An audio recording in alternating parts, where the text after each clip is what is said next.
Hello guys. तो आज हम एब्स एक्सरसाइज के बारे में डिटेल से डिस्कस करेंगे।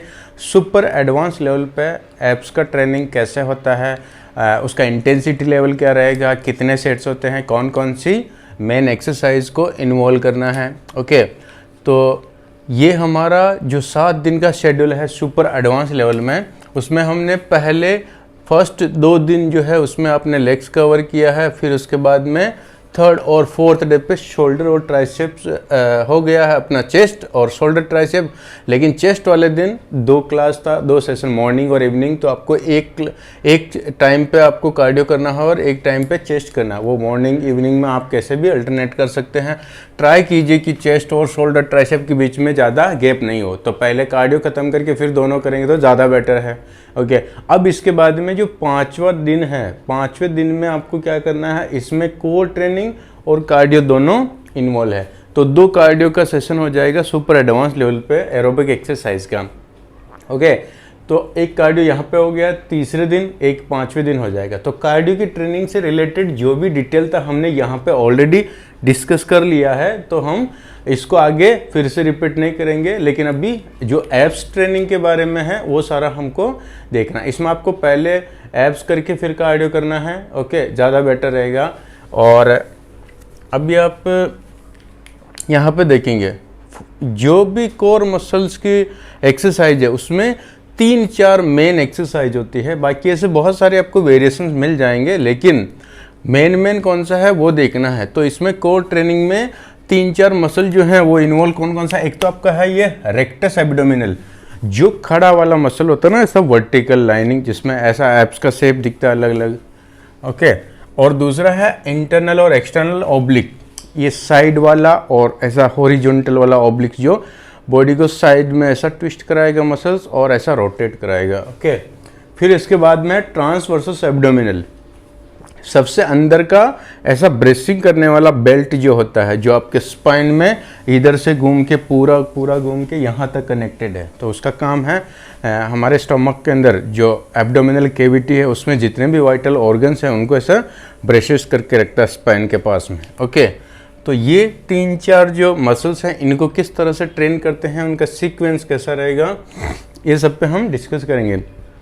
सबसे इम्पोर्टेंट चीज़ है कि एब्स का वर्कआउट अलग से क्यों करना चाहिए। बहुत सारे लोग इसको इग्नोर करते हैं, स्पेशली सुपर एडवांस लेवल पे। वो या तो पूरा वर्कआउट ख़त्म करने के बाद में थोड़ा सा क्रंचेज कर लेंगे, वो भी कैसा, जब वो सुपर एडवांस लेवल पे जब स्क्वाट मारेंगे या डेडलिफ्ट कोई भी एक्सरसाइज करते हैं तो उसमें 1 rep max, 2 rep max, 5 rep max करते हैं। और जब वर्कआउट पूरा खत्म हो जाएगा उसके बाद थोड़ा सा एब्स करते हैं, वो भी मतलब 20-20, 30-30 रिपीटेशंस। तो यहाँ पे एकदम बिगिनर जैसा वर्कआउट और वहाँ पे सुपर एडवांस लेवल, ये जो डिफरेंस होता है ये इसकी वजह से प्रॉपर डेवलपमेंट नहीं होता कि बाकी शोल्डर और ये मसल मास इतना निकला और कोर ट्रेनिंग में जब आप देखेंगे एब्स तो छोटा छोटा है।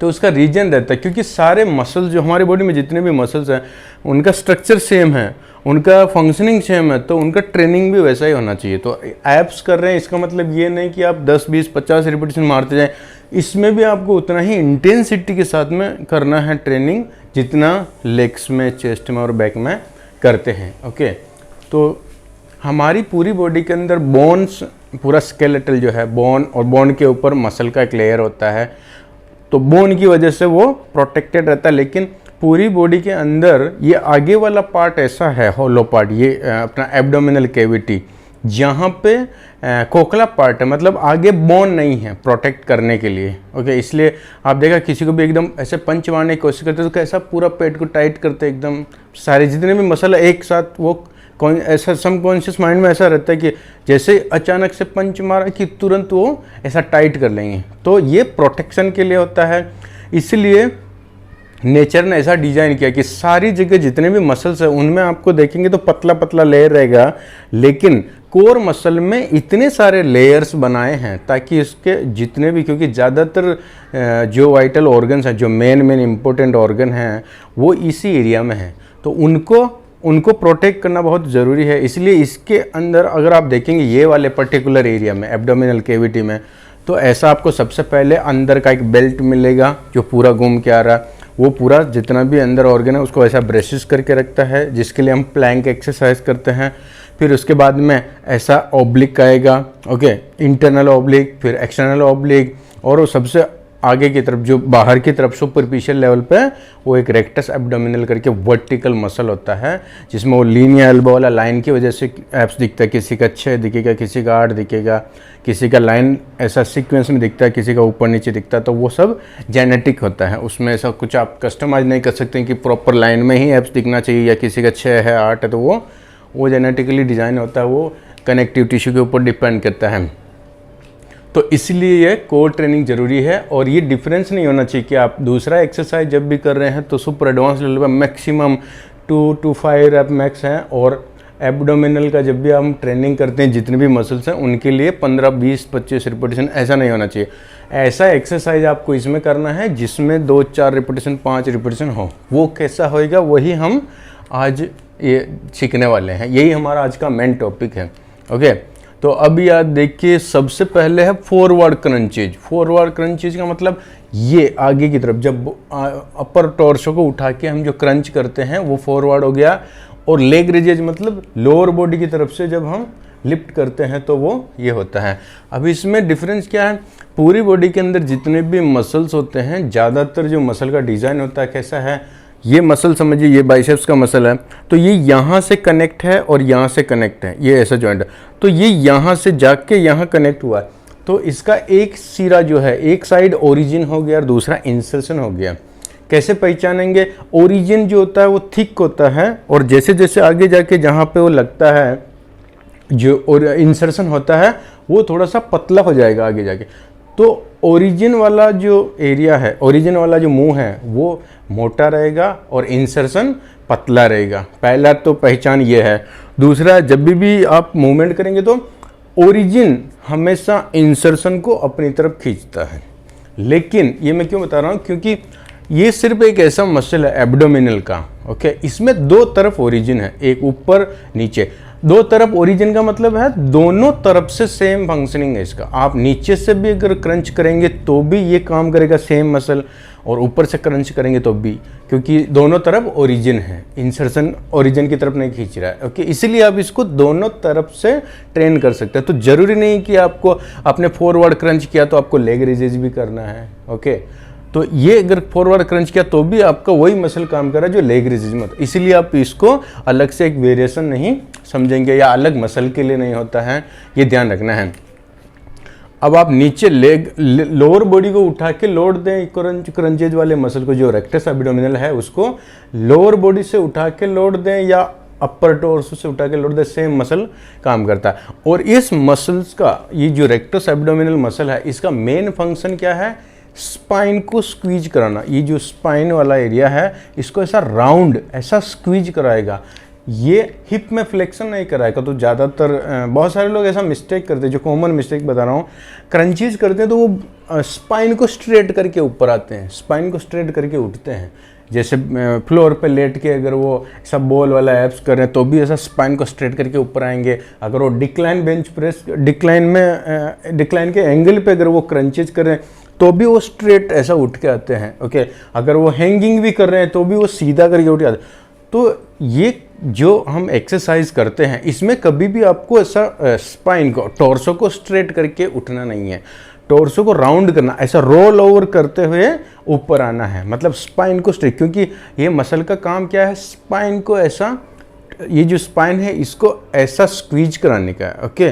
तो अभी हम यहाँ पे देखते हैं कितने टाइप के एक्सरसाइज है जिससे आप ये फॉरवर्ड क्रंच कर सकते हैं या फिर लेग रेजेस कर सकते हैं। तो सारी एक्सरसाइज में से हमको एक दो जो इम्पोर्टेंट एक्सरसाइज है वो पिक करना है। देखो, पार्शियली क्रंचीज ये नहीं करना है, क्योंकि फ्लोर पे लेट के हाफ क्रंचीज करते हैं, तो ये तो एकदम बिगिनर लोग का एक्टिविटी है, ये नहीं करना। फुल क्रंचीज भी नहीं करना है, क्योंकि ये फुल क्रंचीज मतलब एकदम बेसिक है। यहाँ ग्रेविटी की लाइन में जब आप नीचे लेट के करते हैं तो वो सर्कुलर मूवमेंट की वजह से आधा तो ग्रेविटी की लाइन में, अगर आधा ग्रेविटी के अगेंस्ट होएगा। जबकि आपका सुपर एडवांस लेवल का इंटेंसिटी है तो उस लेवल का, क्योंकि अगर आप फ्लोर पे लेट के ये कर रहे हैं तो 10 रिपीटेशन तो आप क्रंचेज का, फुल क्रंचेज का ऐसे कर लेंगे। इसका मतलब ये बहुत ईजी है। डिक्लाइन में ये प्रैक्टिस है, डिक्लाइन का आपको ध्यान में रखना। डिक्लाइन में क्या होता है? बेंच का एंगल धीरे धीरे चेंज करते हैं, एक सेट मारा फिर चेंज किया, ऐसे 0 से लेके 15 डिग्री, 30 डिग्री, 45 डिग्री ऐसा करके ऊपर उठाएंगे। लेकिन ये आपका उधर इंटरमीडिएट लेवल और जो एडवांस लेवल है उस पर ही फिनिश हो जाना चाहिए, उस पर आपका प्रैक्टिस कंप्लीट हो जाना चाहिए, यहाँ पर नहीं। क्योंकि सुपर एडवांस लेवल मतलब आपका कोर मसल का इतना स्ट्रेंथ होना चाहिए कि आप उल्टा लेट के upside down hanging crunches 5-10 repetition ऐसे ही मार सकते हैं, वैसा लेवल होना चाहिए। तो ये उनके लिए है इंटरमीडिएट और एडवांस लेवल के। तो हमको क्या करना, क्या बचा है, हैंगिंग क्रंचेज।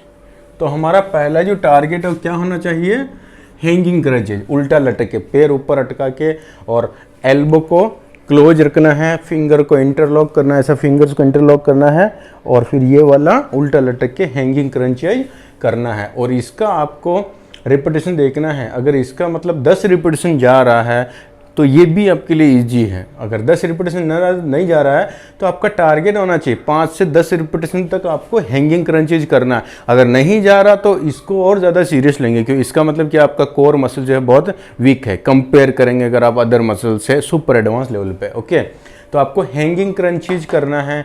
और कितने तरीके से इंटेंसिटी बढ़ा सकते हैं, ये तो एक तरह से जैसे डिक्लाइन पे आप बेंच का एंगल चेंज करते करते यहाँ तक पहुँचे तो ये एडवांस लेवल का इंटेंसिटी हो गया। लेकिन और भी तरीके हैं, जैसे मशीन हो गया, तो एब्स का जो मशीन होता है, प्रॉपर क्रंचेज का मशीन आता है, वो अच्छा है, उससे भी आप कर सकते हैं। क्यों? क्योंकि उसके अंदर वैसा सेट रहता है, आप वेट चेक कर सकते, जो प्लेट स्टैक या जो गियर होता है उससे आप इंटेंसिटी जितना चाहे उतना इंटेंसिटी बढ़ा सकते हैं। जैसे मशीन में वेट डाल के कैसा चेंज करते हैं वैसा हर एक लेवल पे इंटेंसिटी बढ़ता है। तो सबसे बेस्ट क्या है, ये मशीन है। ओके, केबल पे भी कर सकते हैं, ऐसा पकड़ के घुटने के बल ऐसा बैठ के और फिर ये वाला करते हैं, लेकिन ये प्रॉपर नहीं होता, क्योंकि इससे क्या होगा, जो अपर वाला स्पाइनल है, ऊपर वाला थोरेसिक वाला एरिया, उस पर ज़्यादा स्ट्रेन आता है, इसकी वजह से पेन होता है बाद में। तो ये आपको इतना इम्पोर्टेंट नहीं है करना। अब अपने पास 2 ही ऑप्शन बचे, या तो मशीन और या फिर hanging crunches. Okay, hanging crunches भी इजी हो गया तो मशीन पे आप और ज़्यादा इंटेंसिटी बढ़ा सकते हैं। मशीन अवेलेबल नहीं है और इस पे इजी जा रहा 10 रिपीटेशन, तो यहाँ पे आप वेट होल्ड करके ट्राई कर सकते हैं। ओके, तो ऐसा करके आपको इसका इंटेंसिटी बढ़ाना है। तो आहिस्ते आहिस्ते कैसा, पहले half crunches, full crunches, decline crunches, ये आपका वो जो बाकी के ट्रेनिंग के लेवल हैं, beginning level, intermediate, advance level, वहाँ तक ये सब क्लियर हो जाना चाहिए। फिर आपका यहाँ पे सुपर एडवांस लेवल पे, अगर आप सुपर एडवांस लेवल का वर्कआउट कर रहे हैं और हैंगिंग क्रंचेज नहीं कर सकते, इसका मतलब आप इस पे ये वाला जो लेवल है आपका नहीं है। ओके, या फिर आपने इतना ध्यान दिया बाकी बॉडी पार्ट्स पे, लेग्स पे, बैक, चेस्ट पे कि ये मिस हो गया, तो इसको आपको डोमिनेंट रखना है। एक क्लास और रिपीट करेंगे आप, इस तरह से आपको इसको बैलेंस करना है, ये जो डिफरेंस है। तो ये पहला एक्सरसाइज जो अपना एब्स के लिए हो जाएगा, ऊपर वाला जो रेक्टस एब्डोमिनल है, सबसे टॉप वाला जो सुपरफिशियल मसल्स है, उसके लिए पहला ये है क्रंचेज। अब दूसरा वाला देखो, इसको दूसरे तरीके से कैसे करते हैं, लेग रिजिज, लेग्स उठा के। तो लेग्स उठाने में ध्यान में रखना है कि लेग्स, अगर आप बॉडी जैसे 180 डिग्री है, अब यहाँ से जब तक 90 डिग्री आएगा आपका लेग्स, तब तक एब्स काम नहीं करा, एब्स का मसल काम नहीं करा। यहाँ से यहाँ तक हिप फ्लेक्सर मसल ग्रुप जो है वो लेग्स को ऐसा फोल्ड करा। हिप के अंदर जो फ्लेक्शन हो रहा है वो कौन सा मसल करा रहा, इलियकस मेजर, माइनर और आपका रेक्टस एब्डोमिनल, जो थाई का एक बड़ा मसल है जो लंबा वाला बायआर्टिकुलेट, वो मिलके इसको ऐसा करा है। तो जब भी आप लेग्स की तरफ से लोअर बॉडी से क्रंचेज करते हैं तो कौन सा वाला आएगा, डिक्लाइन में भी अगर आप कर रहे हैं, डिक्लाइन बेंच पे कर रहे हैं रिवर्स क्रंचेज, तो क्या करना है, पहले एंगल चेंज कर देंगे बेंच का ऐसे पकड़ के, और उसके बाद में जब लेग्स को उठाएंगे तो पहले उठा के 90 डिग्री पे होल्ड करिए। समझो अगर आप ऐसे लेटे हैं तो आपका लेग्स ऐसे ऑलरेडी उठ के 90 डिग्री होना चाहिए, इसके बाद में फिर आपको ऐसा मूवमेंट करना है। अगर वो इजी हो रहा, 5-10 रिपीटेशन जा रहा, तो फिर आपको क्या करना है, हैंगिंग वाला करना है। इसमें क्या होगा, ऊपर से पकड़ के ऐसा होल्ड करना है, या फिर स्ट्रैप भी आता है, ऐसा एब क्रंचेज करने का स्ट्रैप आता है, जिसको ऐसे लगा के हुक में, और फिर आर्म जो आपका ये आर्म है ये सपोर्टेड रहता है, और फिर हम लेग्स उठाते हैं। लेकिन ज़्यादातर लोग क्या करते हैं, या तो घुटना फोल्ड करके ऐसा वाला क्रंचेज करेंगे, या फिर नीचे से उठा के ऊपर तक लाएंगे, नीचे से 90 डिग्री फिर डाउन, ये गलत है। तो आपका पहले स्टार्टिंग पोजीशन ही 90 डिग्री होना चाहिए, उसके बाद में आपको जो अपना हिप को ऐसा ट्विस्ट कराने का है। ओके, तो ये हमको ध्यान में रखना है कि हिप आपका लेग्स ऐसा स्ट्रेट से लेके 90 डिग्री आए, ये वाला क्रंचेज नहीं होगा। रिवर्स क्रंचेज का मतलब होता है आपका लेग्स में ऑलरेडी 90 डिग्री का एंगल हो, ओके, हिप में, फिर वो वहाँ से स्टार्टिंग पॉइंट होगा, फिर आपको ट्विस्ट कराना है। ओके, ये आपको ध्यान में रखना है। तो अगर आप लेग्स रेजेज मतलब रिवर्स क्रंचेज भी कर रहे हैं तो उसमें भी एक तो इंटेंसिटी का ध्यान में रखना है और दूसरा हिप में 90 डिग्री का एंगल होना चाहिए, तभी जाके वो एक्चुअल में रेक्टस एब्डोमिनल पे आएगा। ओके, तो 2 एक्सरसाइज ये हो गया। अब तीसरा करते हैं, ये दोनों सेम मसल को टारगेट कर रहा है, तो ये हम 2 एक्सरसाइज इसका करेंगे। फिर आता है torso side flexion, lateral flexion जो होता है ये वाला। ओके, इसमें ध्यान में रखना बहुत सारे आपको वेरिएशंस मिलेंगे, जैसा भी इसमें भी देखिए आप ये 3-4 जो बताए हैं इसमें यूजलेस है। फिर देखिए एब्स रोलर, ये भी नहीं करना है। बारबेल रोलर, जितने भी रोलर वाले एब्स की एक्सरसाइज है वो आपको नहीं करनी। क्यों? क्योंकि एक्चुअल में ये लगता है ऐसा कि एब्स का एक्सरसाइज, पर ये एब्स का एक्सरसाइज नहीं है, ये बैक का एक्सरसाइज है। लेटिसिमस डोर्सी को टारगेट करता है, क्योंकि कोई भी एक्सरसाइज किस मसल के लिए है उसको पहचानने के लिए आपको जॉइंट एक्शन देखना है। ओके, जॉइंट एक्शन, अभी इसमें जॉइंट एक्शन क्या हो रहा है, एब रोलर को जब आप आगे लेके जाते हैं तो ऐसा जाता है, खुलता है, फिर ऐसा लेके आते हैं, तो इसमें ये मूवमेंट हो रहा है। हम केबल पे स्ट्रेट आर्म पुल डाउन करते हैं बैक के लिए, ये सेम मिमिक्री हो रहा है, उसमें सेम मूवमेंट हो रहा है। इसका मतलब क्या है, आपका बैक ज़्यादा काम कर रहा है और कोर मसल नहीं। इसलिए आपको ये दोनों एब्स रोलर हो चाहे बारबेल रोलर हो, ये नहीं करना है।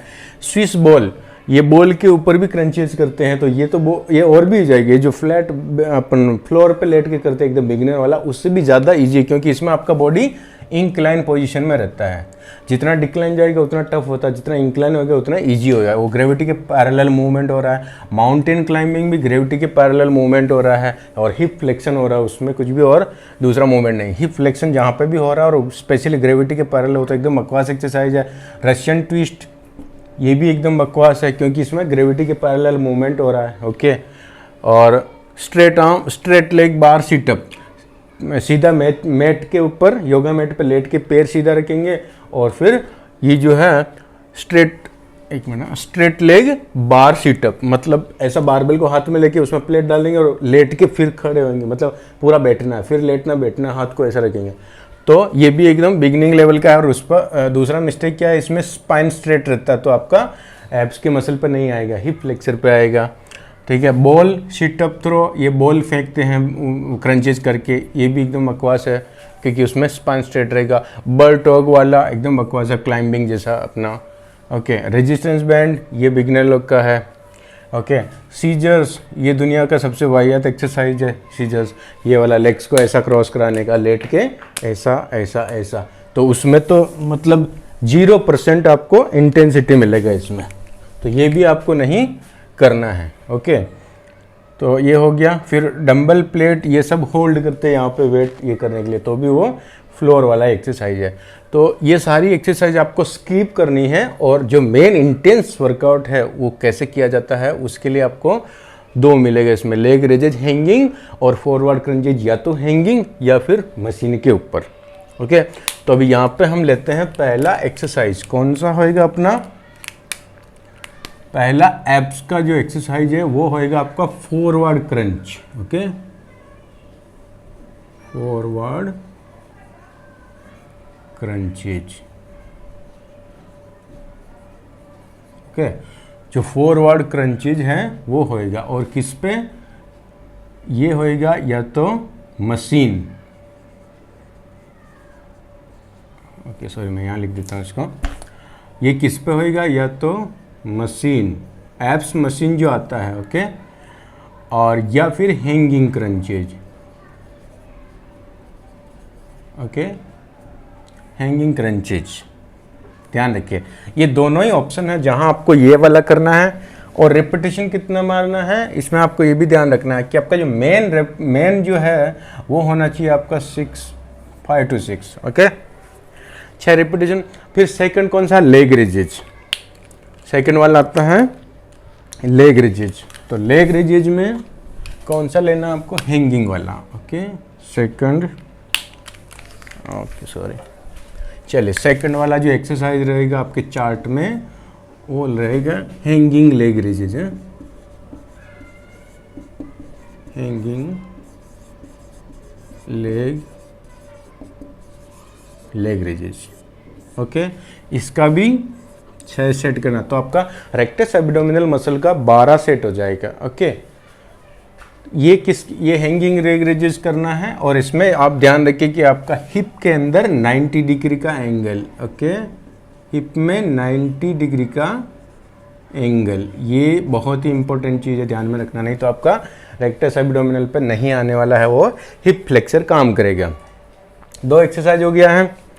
अब 2 एक्सरसाइज सेम आगे वाले कोर मसल को टारगेट करता है। अब उसके नीचे जो है, ओके, ये देखिए नीचे ओब्लिक्स हैं, इंटरनल ओब्लिक और एक्सटर्नल। एक्सटर्नल थोड़ा स्ट्रेट, इंटरनल थोड़ा ट्विस्टेड। तो जो इंटरनल ओब्लिक है उसका मेन काम जो है रोटेशन का है, और जो एक्सटर्नल ओब्लिक है उसका मेन काम जो है वो ऐसा साइड का फ्लेक्शन। तो दोनों साथ में मिलके काम करते हैं। ऐसा चौड़ी चौड़ी पट्टी रहती है, दोनों कोई टेंजेंट है तो कोई ऐसा है, तो उनका मेन काम जो क्या है, रोटेट कराना और ऐसा फ्लेक्शन कराना साइडवेज, ओके। और थोड़ा सा पीछे की तरफ जो फ्लेक्शन कराता है वो क्वाड्रेटस लंबोरम करके एक मसल आता है जो पीछे की तरफ रहता है, तो वो ऑलरेडी आपका बैक एक्सटेंशन में हो जाता है। तो अभी हम यहाँ पे क्या लेने वाले हैं, टोर्सो साइड फ्लेक्शन, ये वाला। इसमें बहुत सारे वेरिएशंस मिलेंगे, लेकिन हमको कौन सा पिक करना है। देखिए केबल, ये वाला आप केबल पे कर सकते हैं। केबल पे पुली पे एक साइड में वेट डाल के ये मूवमेंट करते हैं। जो सबसे कॉमन मिस्टेक होता है वो क्या है, ज़्यादातर लोग आपने देखा रहेगा, दोनों हाथ में डंबल ले लेंगे या दोनों हाथ में प्लेट ले लेंगे या केटल बेल, जो भी वेट रहेगा दोनों हाथ में लेते हैं और फिर ऐसा मूवमेंट कराते हैं। तो इससे क्या होएगा, वेट काउंटर पार्ट हो रहा, जीरो वेट हो गया। अगर समझो मैंने 10 किलो इसमें लिया, 10 किलो इसमें लिया और ये मूवमेंट कर रहा हूँ, तो जब मेरा बॉडी स्ट्रेट है, ये मेरा न्यूट्रल पोजीशन है। अब ये मसल जो है साइड वाला, इस मसल का काम है मेरी बॉडी को साइड में खींचना ऐसा। अगर मैं नॉर्मल खींच रहा हूँ, मतलब कोई भी इस पर लोड नहीं आ रहा है, क्योंकि मैं एक्सरसाइज कर रहा हूँ तो मेरे को इसको लोड देना है, तो मैं क्या करूँगा, इस हाथ में, समझो इस हाथ में मैंने वेट ले लिया, वेट ऐसा होल्ड करके फिर मैं इधर खींचता हूँ, तो अब ये वेट और मेरी बॉडी को मिला के खींच रहा, तो लोड आ रहा। लेकिन 10 किलो अगर मैंने इधर लिया है और 10 ही किलो इधर लिया, तो क्या हो रहा, ये 10 किलो मेरे को रेजिस्टेंस दे रहा है और ये 10 किलो मेरे को ऐसा खींचने में हेल्प कर रहा है, तो वेट जीरो हो गया। इसलिए दोनों हाथ में वेट नहीं लेना है, कोई भी टाइप का वेट रहे, चाहे केबल कुछ भी रहे, आपको एक साइड में लेना है, और जिधर आप ट्विस्ट कर रहे हैं, फोल्ड कर रहे हैं बॉडी को, उसके ऑपोजिट हैंड में आपका वेट रहेगा, रेजिस्टेंस रहेगा, ओके। तो अगर आप वेट भी पकड़े हैं तो आपको ये हाथ से पकड़ के, ओके, राइट में पकड़ा तो लेफ्ट की तरफ ट्विस्ट करना है, लेफ्ट में पकड़ा तो राइट की तरफ ट्विस्ट करना है। लेकिन एक बात ध्यान में रखिए, आप हाथ में पकड़ के वेट ये वाला करते हैं, चाहे या केबल का पुली नीचे करके करते हैं ये वाला, इसमें और इधर से ये वाला करते हैं, इसमें बहुत फ़र्क है। क्यों?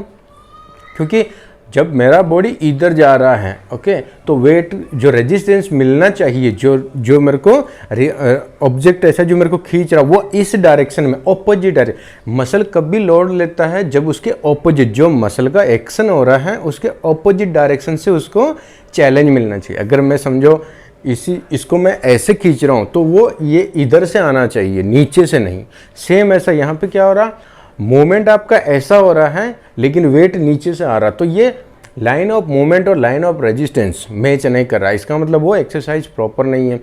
तो आपको क्या करना है, वेट जो है वो इस डायरेक्शन से लेना है। अगर मैं समझो इधर ट्विस्ट करने की कोशिश कर रहा हूँ, लेकिन कोई ऑब्जेक्ट है जो मेरे को पकड़ के रखा है, नहीं करने दे रहा, तभी मेरे मसल को लोड आ रहा है। इसलिए आपने देखा रहेगा जब भी नीचे की तरफ पुली रख के और हम ये वाला करते हैं तो बहुत ज़्यादा वेट ले सकते हैं। मतलब 10 से 12 प्लेट अगर आप नीचे ले रहे हैं, तो वही पुली को, केबल की पुली को ऊपर करिए अपने हेड की लाइन में, और फिर ऐसा पकड़ेंगे और फिर से मूवमेंट करेंगे, तो इसमें 2 प्लेट भी मुश्किल से जाएगा। इतना डिफरेंस होता है। मसल सेम है लेकिन प्रॉपर एंगल की वजह से प्रॉपर मसल का मूवमेंट होता है, कहीं से सपोर्ट नहीं मिलता है उसको, ओके।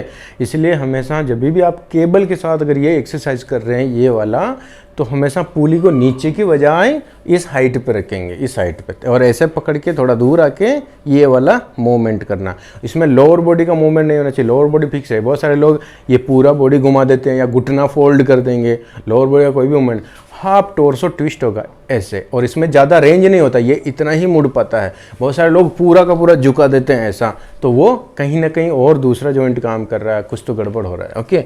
ये आपको ध्यान में रखना। तो जब भी आप केबल में करेंगे तो एक इंपॉर्टेंट चीज़ ध्यान रखना है कि वो पुली जो ऊपर से आए, बेंच पे ऐसा लेट के आपका जो लोअर बॉडी है वो बेंच पे रहेगा, टोर्सो जो है नीचे रहेगा, हवा में रहेगा और फिर एक एंकर करेंगे पीछे, या कोई भी पार्टनर आपके पैर पे बैठ जाएगा और फिर आपको ये मूवमेंट करना है बेंच पे साइडवेज लेट के। तो ये थोड़ा डिफिकल्ट है, तो ये बेस्ट है। तो इसको सबसे ज़्यादा रेजिस्टेंस यहाँ से मिलेगा, क्यों? क्योंकि आपका पूरा जो धड़ है, पूरा जो टॉर्सो है, वो ग्रेविटी के अगेंस्ट मूवमेंट हो रहा है। ओके, फिर आप इसमें वेट भी ऐसा होल्ड कर सकते हैं और इंटेंसिटी बढ़ा सकते हैं। फिर इसके बाद में डंबल, तो डंबल से आपको नहीं करना है क्योंकि ये इफेक्टिव नहीं है। केटल बेल से भी जो भी वेट नीचे से आ रहा है वो इफेक्टिव नहीं है। बैंड बिगिनर लोग के लिए है, ठीक है।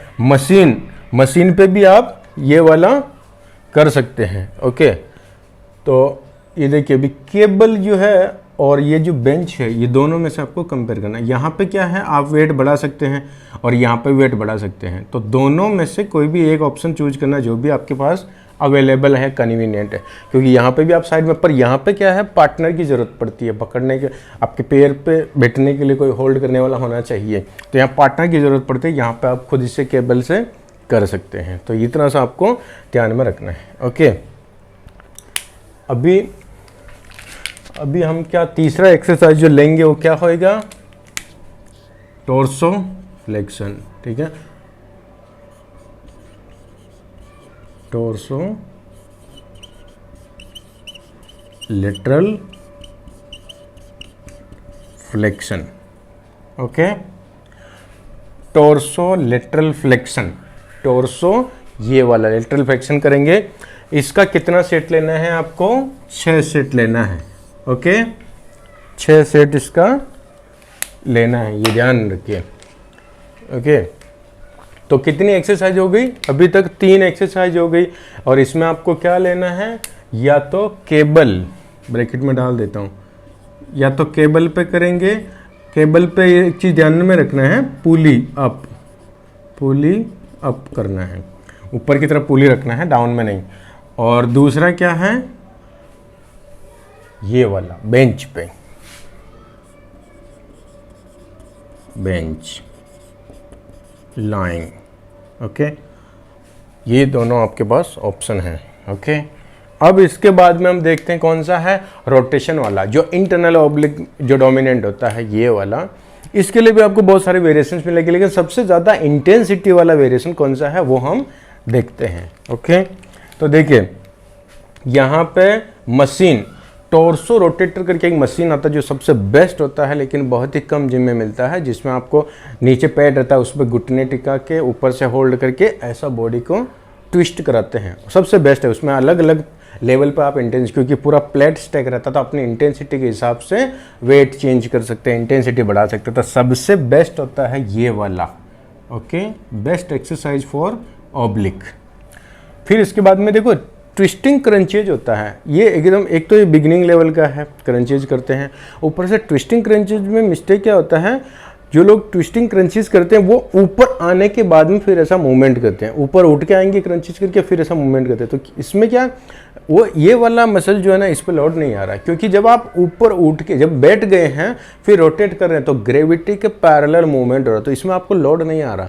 आप जब स्टार्टिंग से उठ रहे हैं तब भी ही आपको साइड से उठ के आना है, ये आपको ध्यान में, अगर आप ये कर रहे हैं। लेकिन एकदम बेसिक, एकदम बिगिनिंग लेवल का, तो आपको सुपर एडवांस लेवल पे ये सजेशन गलत होएगा। केबल विथ बॉल, ये भी कर सकते हैं। केबल पे बेंच पे बैठ के, स्विस बॉल है, बॉल को ऐसा पकड़ के और इधर से केबल का पुली को उस पर ऐसा रैप करेंगे उस पर, और फिर ऐसा ट्विस्ट करेंगे।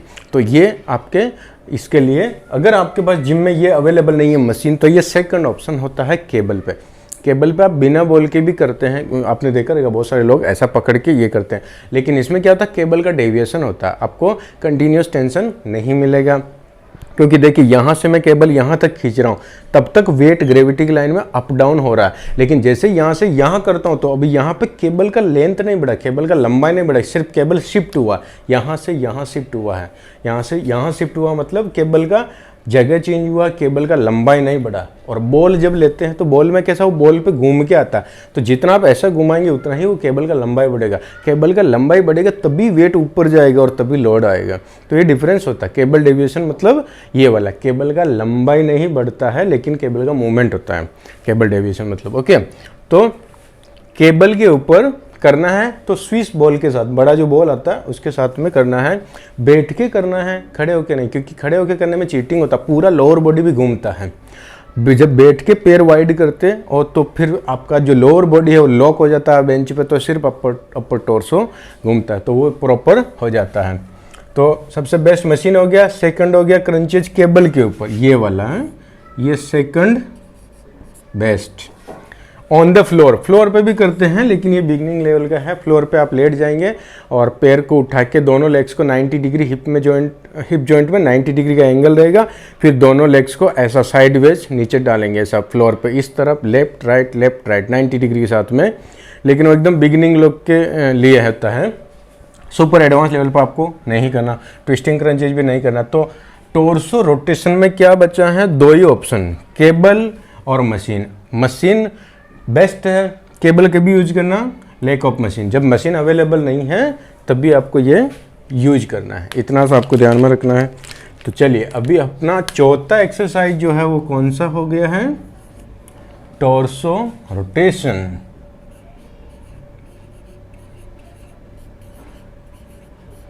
ओके,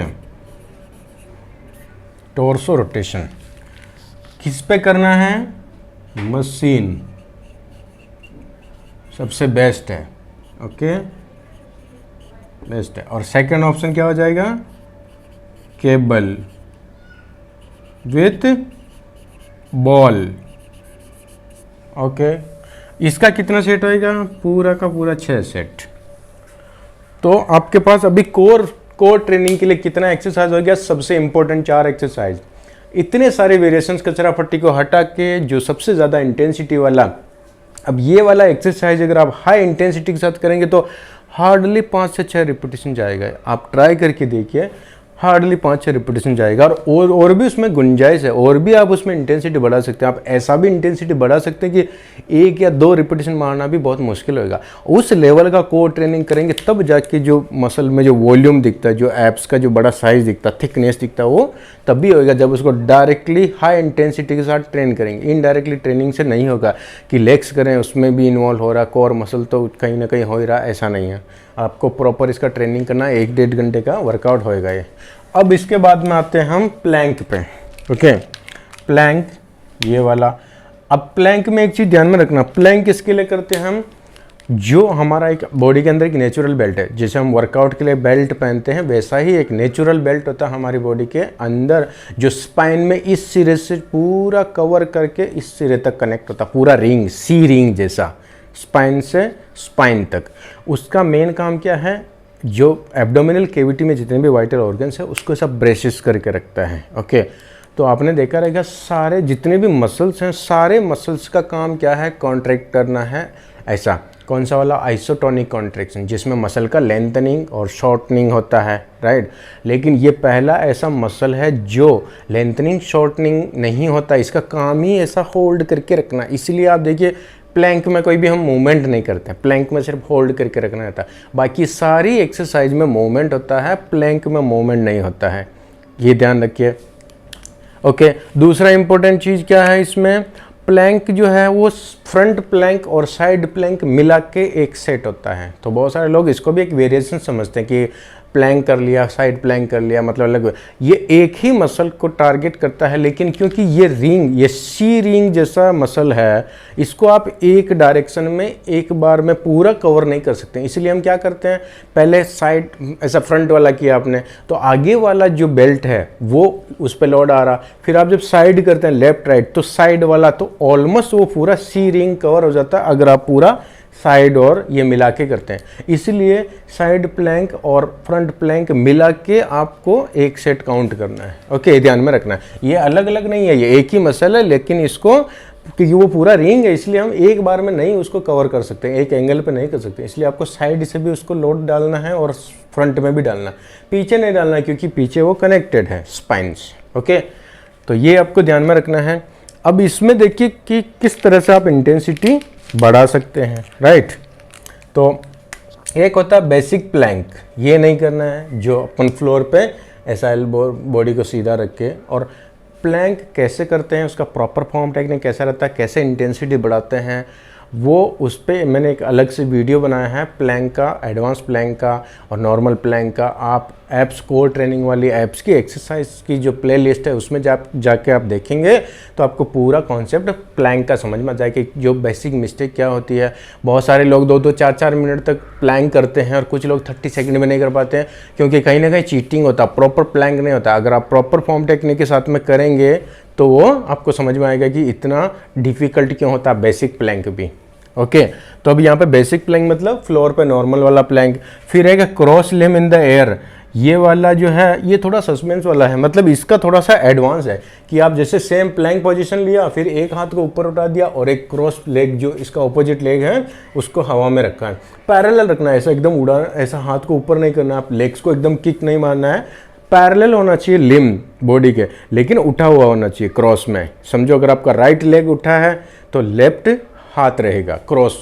ओके, तो ये इसका एडवांस वर्जन है। ओके, फिर है वेटेड, ऐसा पीठ पे वेट रख के भी हम लोग प्लैंक करते हैं, लेकिन वेटेड में माइनस पॉइंट क्या होता है कि फॉर्म गड़बड़ हो जाता है। वो वेट आपके लोअर बैक को दबाएगा और जैसे लोअर बैक नीचे जाएगा, लोअर बैक में जैसे कर्व आएगा, इसका मतलब क्या है, ऊपर वाला जो एरिया है वो मसल कॉन्ट्रैक्ट कर रहा है और नीचे वाला रिलीज हो रहा है। क्योंकि इसमें ऐसा ही होता है ना, जब भी आप कोई भी एक्सरसाइज करते हैं तो अगर आप ये समझो एगोनिस्ट मसल है तो ये एंटेगोनिस्ट मसल हो गया, ये फ्रंट वाला मसल है। तो जब आप सामने वाले मसल को काम देते हैं तो ब्रेन दूसरा मैसेज देगा इसको लूज होने के लिए, इसको रिलैक्स होने के लिए, क्योंकि नेचर ने ऐसा बनाया अगर दोनों साथ में कांटेक्ट करेंगे तो हाथ हिलेगा ही नहीं, कोई भी मूवमेंट ही नहीं होगा जॉइंट में। ओके, तो जब ये मसल कॉन्ट्रैक्ट करता है तो ये रिलैक्स करता है, जब इसको आप कॉन्ट्रैक्ट कराते हैं तो ये रिलैक्स होता है, तभी वो मैकेनिज्म प्रॉपर काम करता है, वो ऑटोमेटिक सिस्टम रहता है बॉडी में। तो अभी यहाँ पे क्या हो रहा है, जब भी आप ये वाला करते हैं वेटेड, तो वेट डाला तो क्या हो गया, स्पाइन कॉन्ट्रैक्ट हो गया तो नीचे से लूज होगी, जबकि कोर मसल जो हम ट्रेनिंग कर रहे हैं वो मसल किधर है, आगे की तरफ। तो स्टमक वाला एरिया स्क्वीज होना चाहिए, लोअर बैक वाला नहीं। तो जितना लोअर बैक को आप राउंड करेंगे, जैसे एब्स दिखाने के लिए कैसा ऐसा स्क्वीज करते हैं तो पीछे वाला रिलीज हो गया, ऐसी पोजीशन में प्लैंक होना चाहिए, तभी जाके वो करेक्ट होगा। तो वेटेड में अगर आप वेटेड कर रहे हैं तो थोड़ा सा ध्यान में रखना है कि फॉर्म गड़बड़ ना हो। एक स्विस बॉल पे भी होता है, ये भी थोड़ा चैलेंजिंग है, ये स्टेबिलिटी को ज़्यादा चैलेंज करता है। इसमें क्या होगा, अगर आप बॉल के ऊपर दोनों हाथ रखेंगे एल्बो तो बेंच के ऊपर पैर रखेंगे, या फिर बेंच के ऊपर हाथ रखा तो पैर को, जो एक साइड है बॉडी का वो बॉल पर रहेगा और दूसरा साइड बेंच पर रहेगा। इस तरह से भी हम बैलेंस वाला भी कर सकते हैं। प्लैंक का मतलब कोर मसल को बैलेंस करना है, पर मेन जो इंपॉर्टेंट होता है वो आप ये वेट वाला ट्राई कीजिए, बिना फॉर्म गड़बड़ किए वेटेड वाला। ओके, तो ये आपको, अब इसमें ना ड्यूरेशन मैटर नहीं करता है। नॉर्मली कैसा होता है, बिगिनिंग लेवल पर आपको 20 सेकंड करना रहता है, फिर आप एडवांस इंटरमीडिएट हैं तो 40 मिनट पकड़ लीजिए और 40 सेकंड पकड़ लीजिए, ठीक है। और अगर आप एडवांस लेवल है तो 1 मिनट का टारगेट होना चाहिए। सुपर एडवांस लेवल है तो भी आपका टारगेट 1 मिनट होना चाहिए, लेकिन 1 मिनट इंटेंसिटी के साथ होना चाहिए कि आपको ये 1 मिनट प्लैंक करना ही इतना मुश्किल होता है। तो बहुत सारे लोग ऐसा टाइम को टारगेट रखते हैं कि मैं 2 मिनट प्लैंक कर सकता हूँ, 5 मिनट प्लैंक कर सकता हूँ। ऐसे तो आप वर्ल्ड रिकॉर्ड देखेंगे तो 15 घंटे का भी है, लेकिन वो प्लैंक क्या हो रहा है, उससे लैक्टिक एसिड बर्न होएगा आपकी बॉडी में, बाय प्रोडक्ट निकलेगा लैक्टिक एसिड और हाइड्रोजन आयन, तो बर्निंग सेंसेशन फील कराएगा। तो एक तरह से बॉडी को केमिकल टॉलरेट के मोड में लेके जा रहा है, लेकिन एक्चुअल में मसल पे लोड इतना नहीं आ रहा। ऐसे तो मैं अगर समझो ये पेन है, इसमें तो कुछ भी वेट नहीं है, इसको भी अगर मैं 10 मिनट तक ऐसे पकड़ के रखता हूँ तो मेरी हालत ख़राब हो जाएगी। इसका मतलब ये नहीं कि जो मसल इसको होल्ड कर रहे हैं वो ब्रेकडाउन हो रहा है वहाँ पे या उस पर कोई लोड आ रहा नहीं। इसको ज़्यादा ड्यूरेशन तक मैं कोई भी काम दे रहा हूँ मसल को, तो उसमें क्या हो रहा है, ऐसा बाई प्रोडक्ट निकल रहा है। तो बाई प्रोडक्ट केमिकल रहता है जो जलने से फीलिंग देता है।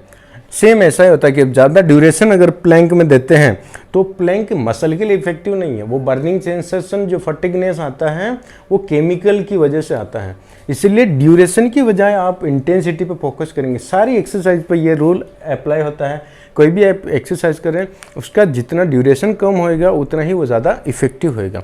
सेट का जितना ड्यूरेशन बढ़ेगा उतना ही बॉडी में बाय प्रोडक्ट बनेगा। तो एक साइकिल चलता है कि जब भी हम एक्टिविटी करते हैं तो हर एक एक्टिविटी की प्रोसेस में बाई प्रोडक्ट बनता ही है। आपका हाइड्रोजन आयन और ये लैक्टिक एसिड बनता है जो एसिडिक बना देता है इन्वायरमेंट को, और उसकी वजह से वो एंजाइम काम नहीं करता। जो एंजाइम आपको एनर्जी दे रहा है, जो फंक्शन करा, वो एंजाइम काम करना कम कर देता है या बंद कर देता है। इसलिए हमको थकान आता है, हम छोड़ देते हैं, उसको सरेंडर कर देते हैं। तो ये ध्यान रखना। तो वो कब बढ़ता है, वो साइकिल चलता है, जो आपका बाई प्रोडक्ट निकलेगा और वो साइकिल चलता है कि वो क्लियरेंस होता रहता है। बाई प्रोडक्ट बनेगा, क्लियर होएगा, लीवर में जाएगा, फिर से उसका एनर्जी के लिए ग्लूकोज वगैरह बनेगा। लेकिन अगर वो प्रोडक्शन जो है क्लियरेंस की स्पीड से ज़्यादा हो गया तो फिर ये फटिग जैसा फील कराता है। तो वो क्यों होता है? वो ड्यूरेशन की वजह से होता है। अब ड्यूरेशन ज़्यादा बढ़ा तो इसका मतलब ये नहीं कि आपका मसल ज़्यादा ब्रेकडाउन हो रहा है, मसल नहीं हो रहा है, वो प्रॉब्लम बाई प्रोडक्ट का है। इसलिए आपको ड्यूरेशन की बजाय इंटेंसिटी पे फोकस करना। सुपर एडवांस लेवल पे है तो भी आपको 1 मिनट से ज़्यादा नहीं करना है, लेकिन ये 1 मिनट ऐसा होना चाहिए कि आपको आधा घंटा लगे। ओके, तो इस तरह से आपको प्लैंक कंप्लीट करना है। साइड प्लैंक में भी वैसा ही आपको इंटेंसिटी बनाना है। ओके, बॉडी पैरेलल होना चाहिए साइड प्लैंक में भी और नॉर्मल प्लैंक में। बॉडी का इंक्लाइन पोजीशन नहीं होना चाहिए। तो इस तरह से हमारा प्लैंक का एक ये हो गया। तो अभी यहाँ पे हमारा जो 5वां एक्सरसाइज है वो कौन सा होएगा? प्लैंक। Okay, planks. अब इसमें दोनों आ जाएगा, फ्रंट प्लस साइड, ये ध्यान में रखिए, दोनों करेंगे। और सबसे बेस्ट कौन सा है? वेटेड, वेट के साथ में। ओके, कितना सेट मारना है इसका? 6 सेट पकड़िए आप। सुपर एडवांस लेवल पे जिम में जब मजे ले रहे हैं तो वैसा होना चाहिए। ठीक है, तो अगर आप ये 5 एक्सरसाइज के 6 सेट करके करेंगे तो इसमें 1 से 1.5 घंटा जाएगा। ये इतना इंटेंसिटी वाला वर्कआउट है और कम से कम 3-4 दिन तक ये रिकवर नहीं होएगा। आप खांसेंगे तो भी स्टमक होएगा, हंस नहीं पाएंगे, हंसेंगे, खांसे, कुछ भी करें तो आपको स्टमक में इतना पेन होएगा क्योंकि शोरनेस इतना बढ़ जाएगा। अगर इस लेवल की इंटेंसिटी के साथ में आपने एब्स किया तो बहुत सारे लोग इसको लाइटली लेते हैं, लेकिन ये एक्चुअल में बैक वर्कआउट, चेस्ट वर्कआउट और लेग्स वर्कआउट से भी ज़्यादा हेवी एक्सरसाइज है ये। इसमें उतना ही टाइम लगता है। इसलिए कभी भी कोर ट्रेनिंग को इग्नोर नहीं करेंगे। सबसे इंपॉर्टेंट है कोर ट्रेनिंग। कोर मसल्स जितना स्ट्रांग होएगा उतना ही आपका लिफ्टिंग का कैपेसिटी, पुशिंग का कैपेसिटी, पुलिंग का कैपेसिटी बढ़ेगा, उसमें इंप्रूवमेंट होएगा। तो आपका कोर मसल के ऊपर डिपेंड करता है। आपने देखा रहेगा 2 बंदे, समझो अगर दोनों का हाइट सेम है, स्ट्रेंथ सेम है, वर्कआउट एक्सपीरियंस सेम है, लेकिन एक इंसान जो है ज़्यादातर मतलब 10 साल से वर्कआउट कर, लेकिन हमेशा वो सपोर्टेड एक्सरसाइज किया, मशीन के साथ किया है, जितनी भी एक्सरसाइज सपोर्टेड है। एक बंदा जो हमेशा फ्री वेट के साथ एक्सरसाइज किया, कंपाउंड मूवमेंट किया। तो जो कंपाउंड मूवमेंट करते हैं, पावर मूवमेंट करते हैं फ्री वेट के साथ में, मतलब फ्री वेट मतलब मशीन यूज़ नहीं करते हैं, तो उनका कोर मसल ज़्यादा स्ट्रांग होता है। तो आप दोनों को अगर आप ऐसे धक्का मारेंगे तो एक पीछे चला जाएगा, लेकिन उसी फोर्स के साथ में उस बंदे को धक्का मारेंगे जो कोर ट्रेनिंग करता है और साथ में ये कंपाउंड मूवमेंट करता है, अनसपोर्टेड मशीन यूज नहीं करता। तो उसको आप ऐसा धक्का मारेंगे ना तो वो उधर ही खड़ा रहेगा, हम पीछे हो जाएंगे, धक्का मारने वाला इंसान पीछे हो जाएगा। क्यों? क्योंकि कोर मसल इतना स्ट्रांग है कि उसको इतना स्टेबल करके रखा। तो ये स्टेबिलिटी और ये जो आती है ताकत कोर ट्रेनिंग से आती है, इसलिए आपको ये इग्नोर नहीं करना। तो ऐसा करके हमारा ये पूरा सुपर एडवांस लेवल पे एब्स का ट्रेनिंग हो गया है। अब इसमें हर एक पर्टिकुलर एक्सरसाइज के ऊपर मैंने अलग से एब्स का वीडियो बनाया। उसमें आप देखेंगे फॉरवर्ड क्रंच कैसे करते हैं, उसका इंटेंसिटी कैसे बढ़ता है, उसका एक अलग से वीडियो है। लेग रेजेस का वीडियो है, आपको साइड फ्लेक्शन का वीडियो मिलेगा, टॉर्सो रोटेशन का वीडियो मिलेगा, प्लैंक का अलग अलग वीडियो मिलेगा। तो अगर आपको बहुत ज़्यादा और डीप में जाके एक्सरसाइज की फॉर्म टेक्निक समझनी है तो आप जाके वो एब्स की एक्सरसाइज प्लेलिस्ट में जाके देखेंगे तो आपको ये सारा डिटेल मिल जाएगा। तो अभी आपको पता चल गया कि जब भी आप सुपर एडवांस लेवल का वर्कआउट कर रहे हैं तो उसमें आपका वर्कआउट प्लान कैसा होएगा, 7 दिन का कैसे ऐड करना है। उसमें आपका लेग्स का भी हो जाएगा, चेस्ट का, बैक का, कोर ट्रेनिंग, एब्स, रनिंग वाला, एरोबिक एक्सरसाइज, सब कुछ कंप्लीट। तो हर एक लेवल पे आप खुद से अपना वर्कआउट प्लान कर सकते हैं अगर आपने ये पूरा का पूरा सीरीज देखा है तो, समझा है। ओके गाइज, चलिए अभी नेक्स्ट जो हमारा रहेगा इसके बाद में वो क्या रहेगा, देखो यहाँ पे कार्डियो का ट्रेनिंग आगे वाला जो है ये आपको सेम डे करना है। ये मॉर्निंग में एक करना है और इवनिंग में ये, या इसको उल्टा कर सकते हैं, ठीक है। तो ये इसको हम फिर से रिपीट नहीं करेंगे क्योंकि ऑलरेडी यहाँ पे सारा डिटेल एक्सप्लेन कर दिया हमने जब कार्डियो का सेशन हमने ये क्लास किया था। तो आप उसको देख लीजिए एक बार फिर से। अब जो हमारा ये चैप्टर में लास्ट वाला जो है वो बैक बाइसेप बच्चा है सुपर एडवांस लेवल की सीरीज़ में। हमने इसमें क्या क्या कवर किया, देखो जब भी सबसे पहले हमने बिगिनिंग लेवल का, फिर इंटरमीडिएट लेवल का, फिर एडवांस लेवल का। तो बिगिनिंग लेवल का पूरा एक चैप्टर में क्लियर हो गया था कि आप बिगिनिंग लेवल पे वर्कआउट करें, नया जिम ज्वाइन किया या नया स्टार्ट किया कोई फिजिकल एक्टिविटी, तो आपका पूरा बॉडी जो है वो कवर होना चाहिए। तो एक दिन फुल बॉडी वर्कआउट करेंगे, दूसरे दिन एरोबिक एक्सरसाइज करेंगे, ऐसा करके हफ्ता में 3 बार रिपीट करेंगे और एक दिन का रेस्ट रहेगा। ये आपका बिगिनिंग लेवल हो गया। तो हमने पूरा एक ही चैप्टर में कवर कर लिया था। फिर सेकंड लेवल था अपना इंटरमीडिएट लेवल। उसमें क्या है, उसमें थोड़ा सा और इंटेंसिटी बढ़ाएंगे क्योंकि बिगिनिंग लेवल पे हमारा जो मेन फोकस था वो फॉर्म टेक्निक सीखने का था, ज़्यादा रिपीटिशन कर करके। अब यहाँ पे जैसे आप उस सेकंड फेज में आए, लेवल बढ़ा है, थोड़ा सा इम्प्रूवमेंट हुआ है, तो अब यहाँ पे आपका फॉर्म टेक्निक सीखने की बजाय इंटेंसिटी पे फोकस आ गया। तो इसमें क्या, जब इंटेंसिटी बढ़ता है तो मसल को रिकवरी के लिए ज़्यादा पीरियड चाहिए, 2-3 दिन। इसलिए हमने क्या किया, फिर स्प्लिट कर दिया, अपर बॉडी लोअर बॉडी को स्प्लिट कर दिया। तो एक दिन अपर बॉडी करेंगे, दूसरे दिन लोअर बॉडी करेंगे, तीसरे दिन कार्डियो करेंगे, एब्स करेंगे थोड़ा। तो ऐसा करके फिर एक बार रिपीट करेंगे तो आपका 6 दिन में 2 बार रिपीट हो गया और एक दिन का रेस्ट हो गया। ऐसा करके ये इंटरमीडिएट हो गया। फिर इसके बाद में हमने देखा था एडवांस लेवल। जब आप 3-4 महीना 6 महीना अच्छे से वर्कआउट करें, upper body lower body cardio, तो अब आपका स्ट्रेंथ और डेवलप हो गया। तो अब आपको और ज़्यादा इंटेंसिटी बढ़ाने की ज़रूरत है। ज़्यादा इंटेंसिटी बढ़ाएंगे तो फिर रिकवरी पे ज़्यादा चाहिए, फिर उसमें 5-6 दिन का रिकवरी पीरियड चाहिए। उसके लिए हम क्या करेंगे, फिर से उसको स्प्लिट करेंगे। तो फिर हम अपर बॉडी को और स्प्लिट कर दिया पुलिंग और पुशिंग में। तो आपने क्या किया, एक दिन पुलिंग कर लिया, फिर बीच में फिर पुलिंग कर लिया, फिर पुशिंग कर लिया। तो ऐसा पूरा शेड्यूल बना कि 6 दिन में आपको ऐसा वर्कआउट करना है कि कहीं पे भी ओवर ट्रेनिंग नहीं हो, कहीं पे भी डेड ट्रेनिंग नहीं हो। ओके, इस तरह से हमने एडवांस लेवल कवर किया था। तो जो एडवांस लेवल था उसका हमने सेपरेट लिया था कि आज 7 दिन में से 7 दिन कौन कौन सा एक्सरसाइज रहेगा, उसका हमने 7 चैप्टर लिया। ठीक है, बिगिनिंग और इंटरमीडिएट एक लेक्चर में कवर हो गया था। फिर एडवांस लेवल का हमने 7 दिन में कवर किया। उसी तरह से सुपर एडवांस लेवल का भी हम ऐसा 6-7 चैप्टर में ख़त्म करें। तो हमारा लास्ट बचा है बैक बाइसेप।